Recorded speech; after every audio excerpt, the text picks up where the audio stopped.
Fascism বিদায় হয়ে গেছে। আপনারা জানেন ইতিহাস বলে ফ্যাসিজম ফ্যাসিস্টরা একবার বিদায় হলে আবার ক্ষমতায় ফিরে আসে না। এই দেশও সেটা হবে না, বিভ্রান্ত হওয়ার কোনো কারণ নেই। মাঝে মধ্যে যে দলটির কথা বলছি তাদের এখন সভাপতিকে জানেন, তাদের সেক্রেটারিটা জানেন, আমরা সেটা জানি। নির্বাচন আমরা বলছি সুষ্ঠু নিরপেক্ষ পার্টিসিপেটরি নির্বাচন হতে হবে এবং সেটি 2025 সালের ভিতরে হতে হবে।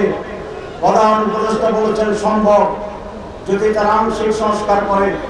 আমরা মনে করি 3 থেকে 6 মাসের ভিতরে প্রয়োজনীয় সংস্কার সাধন করা সম্ভব এবং তারপরে এই বছরের শেষের দিকে নির্বাচন অনুষ্ঠান করবে। এটাই জাতির প্রত্যাশা, জামাত ইসলামের দাবি। আমাদেরকে বলা হয় নারীর অধিকার থাকবে কিনা, আমার পরিবারে নারীরা চাকরি করতে পারবে কিনা। আমার পরিবারে আমার স্ত্রী একজন প্রফেসর রেডিওলজিস্ট, তিনি হেড অফ দ্য ডিপার্টমেন্ট, তিনি চাকরি করেন। আমার মেয়ে একজন ডাক্তার প্রফেসর, তিনি চাকরি করেন। আমার দ্বিতীয় মেয়ে এক ইউনিভার্সিটির টিচার, তিনি চাকরি করেন। আমার ছোট মেয়ে একটা আর্কিটেক্ট, তিনি চাকরি করেন। তাহলে আমরা ক্ষমতা আসলে যদি চাকরি করে না যায় তাহলে আমার পরিবারই তো চাকরি করতে পারছে না। এটি আমাদের বিরুদ্ধে অপপ্রচার।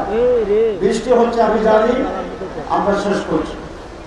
আর একটি অপপ্রচার আমাদের বিরুদ্ধে আছে যে এই দেশে জামাত ইসলামী যদি ক্ষমতা আসে তাহলে মাইনরিটির উপরে জুলুম হবে। এটা একটি মিথ্যা প্রচারণা। চট্টগ্রামের হিন্দুরাই এটা সাক্ষী দেবেন যে আমরা যখন এমপি ছিলাম তাদের উপরে কোনো জুলুম হয়েছে। এই চট্টগ্রাম বাজারে তাদের একটা মন্দির ছিল, আওয়ামী লীগ দখল করে রেখেছিল। আমি নিজে দাঁড়িয়ে তাদের মন্দিরে রক্ষা করে চতুর্দিকে ওয়াল করে এটাকে প্রোটেক্টেড করছি। এবং এখানকার হিন্দুদের যিনি সভাপতি ভারতীয় একটি মিডিয়ার মাধ্যমে উনি এই ঘটনা বলেছেন এবং সাক্ষী দিয়েছেন। আমরা কারো উপরে কোনো কিছু চাপিয়ে দেব না। প্রত্যেকেই তার ইচ্ছা অনুসারে অধিকার নিয়ে বসবাস করতে পারবেন। জামাত ইসলামী একটি কল্যাণের রাষ্ট্র চায়।